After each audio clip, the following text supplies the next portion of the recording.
Pessoal, sejam todos bem-vindos novamente para as nossas oficinas de eletrocefalograma. E aí você vai dizer assim, pô, você fica falando de eletro normal, já falou tanto.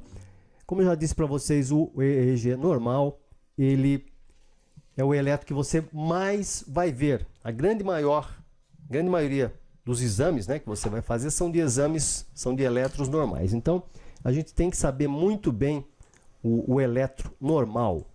Sabendo o normal, você vai ter muito pouca complicação para laudar os exames anormais. Dúvidas vocês vão colocando aqui, a gente vai conversando, tá? Na Mayo Clinic, né?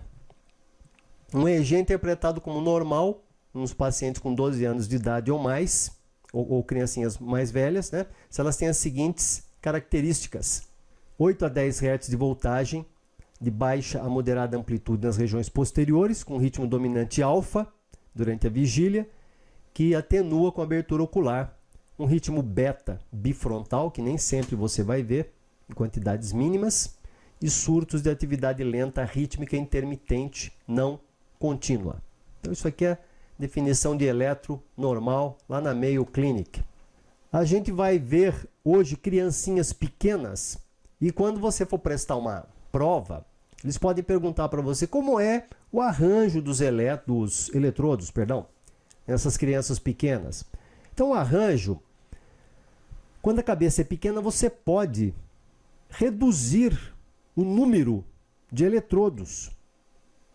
Então não é errado, isso aí está em alguns guidelines, a redução do número de eletrodos. Então você pode tirar os eletrodos parietemporais posteriores, os frontais, fica com os frontopolares e os da região central e linha média.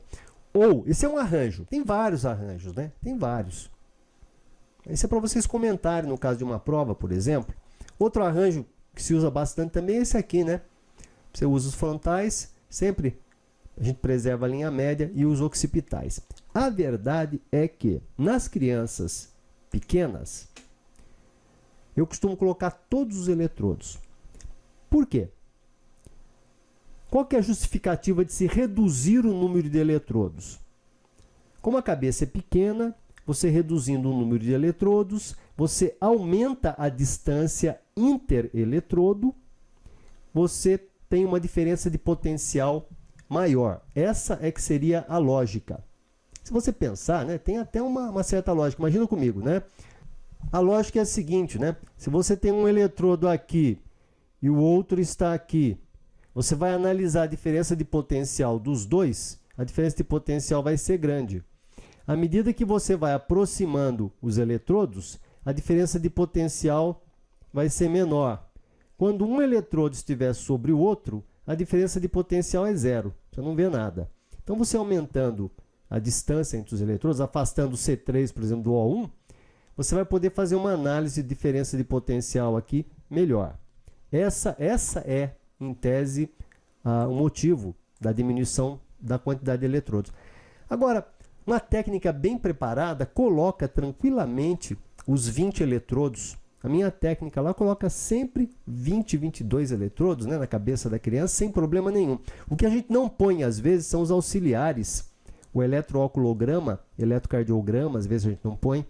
O eletromiograma, porque a criança colocou no rostinho, a criança acorda. Se você colocar na cabeça, geralmente a criança, ela acabou de mamar, né? A criança acabou de mamar, geralmente coloca o eletrodo ali, não tem problema. Criancinha pequena também, até por volta de 3, 4 meses, não precisa de sedação, de jeito nenhum. Porque ela é aquele pacotinho, né? Ela fica enroladinha assim, quietinha, ela não mexe muito. Então fica muito fácil de fazer exame em crianças menores. Por outro lado, se você pensar comigo, né, que a gente consegue colocar 512 eletrodos na cabeça de um paciente adulto, quando você está no ambiente de pesquisa, em ambiente de pesquisa se usa de 256 a 512 eletrodos. Então é muito fácil você colocar 20 eletrodos na cabeça de uma criança. Então não há problema. Sempre o sistema internacional 1020